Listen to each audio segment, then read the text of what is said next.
2025, l'année de tous les objectifs, mais aussi du bilan 2024 pour les avocats, pour notre bâtonnier au barreau de Toulon qui nous fait l'honneur d'être sur notre plateau. J'ai nommé Maître Olivier Ferry. Bienvenue Maître. Merci Monsieur Viardot, merci de me recevoir. Très heureux de vous accueillir. Alors comme je disais pour nos téléspectateurs, donc vous êtes le bâtonnier au barreau de Toulon. Peut-être brièvement rappeler ce qu'est le bâtonnier au barreau de Toulon. Alors le bâtonnier de l'ordre est en fait quelqu'un qui dirige l'ordre des avocats, c'est-à-dire une fonction, je dirais, administrative, qui va gérer les services de l'ordre, mais qui va aussi représenter les avocats auprès des institutions civiles, mairies, ministères, mais aussi auprès des juridictions, c'est-à-dire la présidente actuellement par intérim du tribunal, le procureur de la République. Donc ce sont deux missions, je dirais, principales, avec une mission annexe qui est la moins sympathique, qui est la mission disciplinaire, qui peut être beaucoup moins sympathique, hein, c'est le moins qu'on puisse dire, et avec cette particularité, bien que tout simplement le bâtonnier assure la direction de l'ordre et la gestion des avocats, y compris la gestion de leur discipline, et régler par exemple les conflits entre avocats. Il y a je dirais, trois missions qui sont importantes.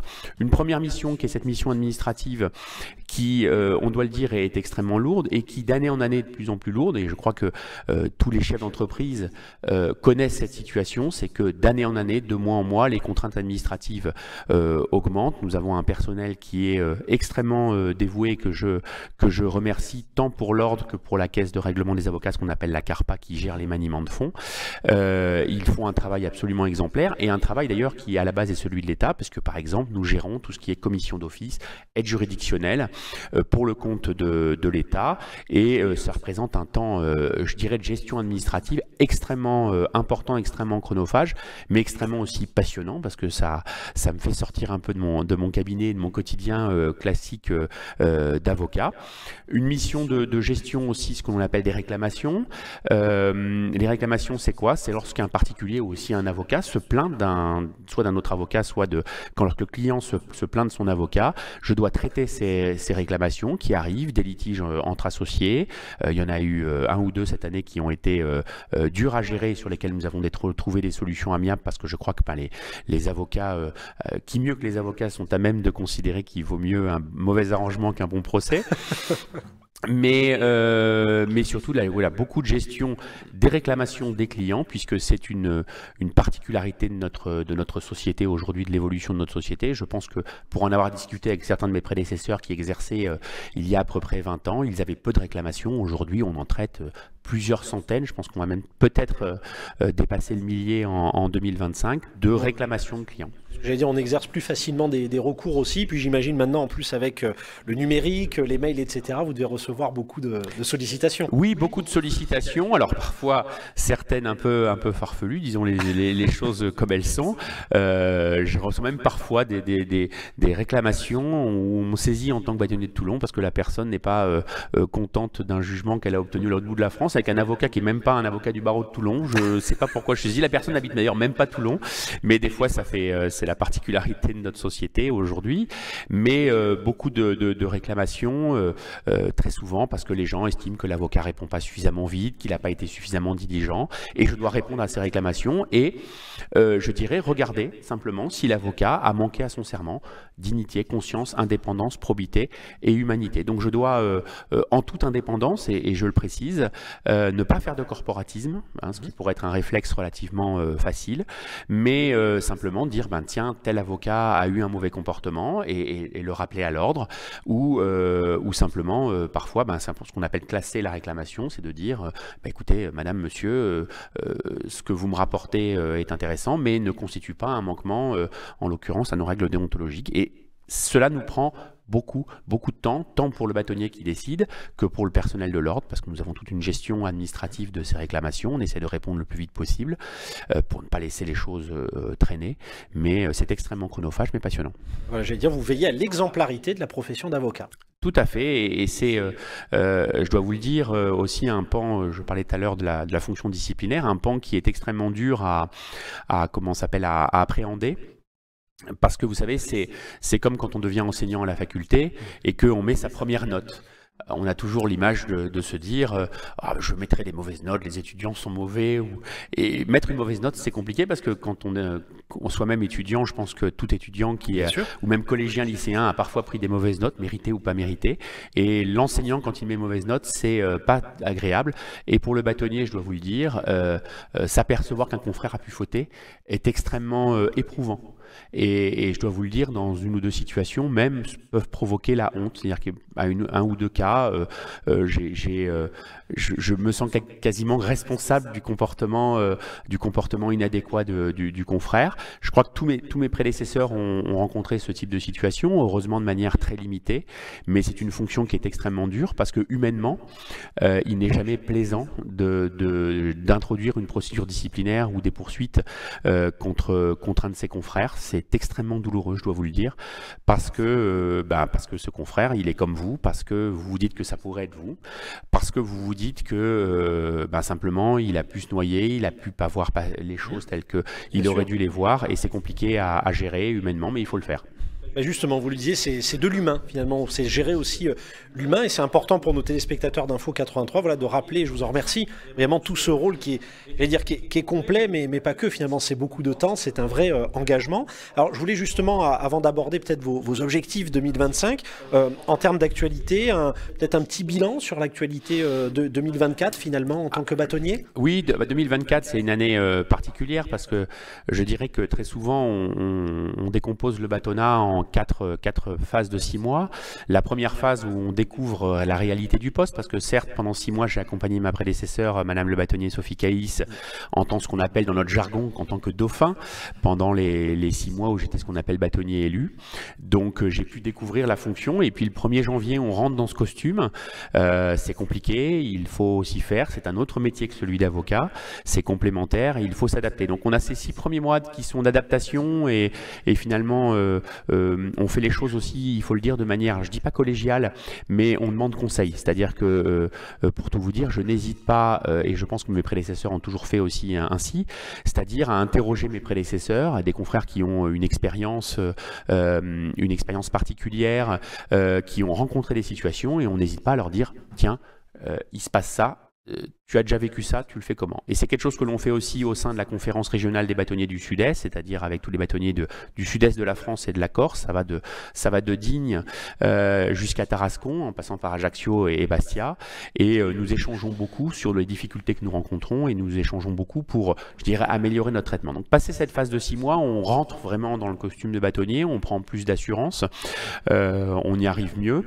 Et là, je rentre dans cette nouvelle phase pour l'année 2025, qui est une phase où maintenant je connais le poste.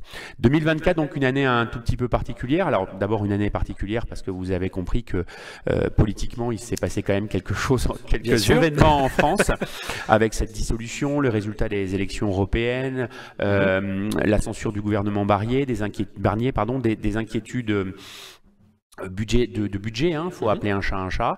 Et je dois vous dire que nous sommes tous dans l'attente et du budget de 2025, en espérant, avec cette loi spéciale, en espérant que le futur tribunal de Toulon pourra continuer le projet du futur tribunal, la cité judiciaire de Toulon pourra être financé. On pensait qu'en 2024, les travaux des structures temporaires, le temps des travaux allait être mise en place. Malheureusement, nous sommes en 2025. Pas de budget qui a été voté. Tout cela a ralenti et nous sommes très inquiets. Et pour tout vous dire, j'ai fait un courrier au ministre de la Justice pour lui rappeler que cette cité judiciaire à Toulon est vraiment essentielle parce que ce palais de justice, il est dans un état délétère et que les magistrats travaillent dans des conditions qui ne sont pas acceptables, les greffiers, les personnels administratifs, mais aussi les avocats, et qu'il est vraiment important que la justice soit digne. Nous avons eu la rentrée solennelle du tribunal en début de semaine. Comment expliquer que l'on reçoive des hautes autorités et qu'on fasse une rentrée solennelle dans une salle où vous avez d'énormes fissures sur les murs avec des témoins, où il y a eu un dégât des eaux dans une salle attenante quelques jours avant où il y avait des seaux. Enfin, c'est pas possible de continuer à faire travailler, de rendre la justice. Ce que je veux dire, le décorum ne correspond pas. Le décorum ne correspond pas et c'est pas possible. Donc on a cette inquiétude là c'est un sujet sur lequel on a beaucoup travaillé en 2024, mes prédécesseurs aussi, puisque cette cité judiciaire nous nous en sommes partie prenante. L'ordre aura des locaux dans cette cité judiciaire et nous sommes, je crois, force de proposition. C'est une année 2024 qui a été à la fois passionnante, mais à la fois, je dirais, un peu décevante parce que j'ai des projets que j'entends mener pendant mon bâtonnat et que j'aurais vraiment souhaité, je dirais, lancer sur cette première année, mais les réalités administratives du fonctionnement de l'ordre ont été très chronophages et de sorte que je dirais que sur ces projets, j'ai pris un peu de retard, mais que je compte rattraper en 2025, particulièrement sur un chantier qui me tient particulièrement à cœur et à cœur aussi de ma prédécesseur, Madame le bâtonnier Sophie Caïs, la création d'un centre de justice amiable, puisque aujourd'hui le ministère a une réelle volonté, dont on pourrait penser, et malheureusement penser que l'utilisation, ce qu'on appelle des MARD, les modes alternatifs de règlement des différends, redeviendrait une variable d'ajustement alors qu'il s'agissait avant d'une véritable politique de gestion des litiges. Mais là, on a un peu le sentiment que l'on revient à cette question-là, je dirais, pour simplement limiter l'accès au juge, parce que le juge, ça coûte cher, parce que la justice, elle coûte cher, mais finalement, elle ne coûte pas si cher que ça, puisque quand on voit le PIB par habitant, nous sommes en queue de peloton des pays européens. Faut savoir que selon les normes de l'OCDE, il faudrait pour qu'une juridiction comme Toulon fonctionne, plus que doubler le nombre de magistrats et de membres du parquet pour être au standard de l'OCDE. Donc on a une justice qui manque de personnel, qui manque d'effectifs, et cela se ressent dans le fonctionnement. Donc il y a ce projet de centre de justice amiable, et j'entends bien qu'il soit terminé avant mon bâtonnat. Il n'est pas question que je laisse cela à mon successeur qui sera élu en juin 2025, et je dirais que ce projet est très important parce qu'il va permettre non seulement à des avocats de changer leur pratique en tant qu'exerçant dans le contentieux, mais aussi à des confrères qui passent des diplômes. Nous avons un partenariat avec la faculté de droit de Toulon qui a développé un diplôme universitaire de mode alternatif de règlement des différends. Vous l'avez reçu d'ailleurs sur notre plateau. Tout à fait, j'avais vu l'interview et en effet, je crois que beaucoup de confrères qui ont fait ces diplômes étaient vraiment ravis de la manière dont les choses se sont passées. C'est une nouvelle pratique qu'il nous faut appréhender et je félicite ces confrères qui se lancent dans cette démarche-là, qui aujourd'hui sont médiateurs et permettent la résolution de cette manière-là par la médiation des litiges. Et qui mieux que les avocats, parce que la particularité, pour tout vous dire, c'est qu'un litige, il a souvent une cause. Absolument. Qui est, je dirais, affichée dans un document juridique, une assignation, une requête, c'est-à-dire qu'on demande au juge de trancher tel litige. Mais parfois, il a, je dirais, des tréfonds qui sont beaucoup plus cachés, c'est-à-dire une vieille rancœur, un problème qui a eu lieu il y a 20 ans. Et pour ça, les avocats sont les plus à même à identifier ces sous-jacents et ces ressorts qui peuvent justifier un litige. Et donc, je pense que les juges ont aujourd'hui compris que nous sommes des partenaires très importants pour véritablement faire aboutir cette politique de justice amiable, de mode alternatif des règlements des différends que le ministère met en avant. Et comme vous disiez, on revient, je crois que c'est un peu le maître mot, à l'humanité, c'est l'humain finalement. Tout à fait. L'avocat, et je veux dire, qui de mieux que l'avocat pour résoudre ces problèmes humains qui peuvent, peut-être c'est pas le bon mot, mais j'allais dire des fois polluer finalement le motif véritablement juridique ou judiciaire. Et c'est important que vous le souligniez aussi, parce que je crois que l'expression qui était souvent consacrée par les ministres de la Justice, c'était désengorger les tribunaux. Et finalement, j'allais dire, c'est un moyen de mettre en avant toute cette justice amiable. Et que vous soutenez avec justement le barreau de Toulon. Tout à fait, mais je pense que nous, notre objectif n'est pas de désengorger les tribunaux. C'est-à-dire que je crois que... C'est la nuance. C'est la nuance. C'est-à-dire que la politique de l'amiable ne peut pas avoir pour objet de désengorger les tribunaux. Absolument. La politique de l'amiable, elle doit avoir pour objectif d'apporter un service au justiciable qui lui soit utile et qui soit, entre guillemets, non pas parallèle, mais intégré dans le processus. C'est-à-dire que, et c'est la difficulté, c'est que depuis des années, on nous a affiché la politique de l'amiable comme étant en fait une variable d'ajustement. On va vous obliger à aller voir des médiateurs, des conciliateurs, parce que comme ça, on va faire en sorte que vous alliez plus tard devant le juge ou que finalement vous y renonciez par la lourdeur de la procédure qui doit être mise en place avant, conciliation, médiation. Comme si c'était un palliatif finalement. Comme si c'était un palliatif, puisque comme la politique était toujours de ne pas augmenter le nombre de magistrats et de greffiers, eh ben, il allait falloir réussir à faire rendre la justice avec les mêmes moyens, voire moins. Et c'était, à mon sens, une mauvaise politique, et c'est l'inquiétude que nous avons aujourd'hui, et on a un peu le sentiment qu'on est revenu dans cette variable d'ajustement-là. Alors qu'auparavant, nous avons un premier président, M. Breton de Vanoise, qui est très engagé, qui est ce qu'on appelle ambassadeur de l'amiable au niveau de la chancellerie, qui est très engagé sur ces sujets, afin de faire de l'amiable, des modes alternatifs de règlement des différends, une véritable politique, une véritable volonté. Et je le dis, un litige de voisinage lié à un chemin, le problème n'est pas forcément le chemin. Le problème, c'est qu'il y a 25 ans, nos parents se sont engueulés et que on a cette vieille rancœur et que finalement, on se sert du prétexte du chemin pour régler un compte. Eh ben, les avocats, nous, on le sait, parce que les gens nous le disent dans nos cabinets. C'est-à-dire que, outre le litige qu'ils viennent vous exposer, ils vous disent « mais il y a 15 ans, il m'a fait ceci, il y a 16 ans, il avait tapé mon chat ». Et ce sont des litiges du quotidien qui sont vraiment importants pour les gens. Absolument. Et cette justice-là du quotidien qui était auparavant rendue par les juges de paix, il est vraiment important que les justiciables sentent que la justice, c'est quelque chose de normal, c'est quelque chose d'accessible, mais qu'on est là pour leur trouver de bonnes solutions.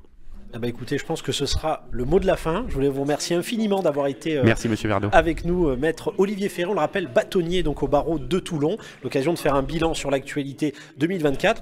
Et on en est convaincu sur Info 83 de faire aussi de la pédagogie, voilà, de rappeler un petit peu à nos téléspectateurs comment ça fonctionne.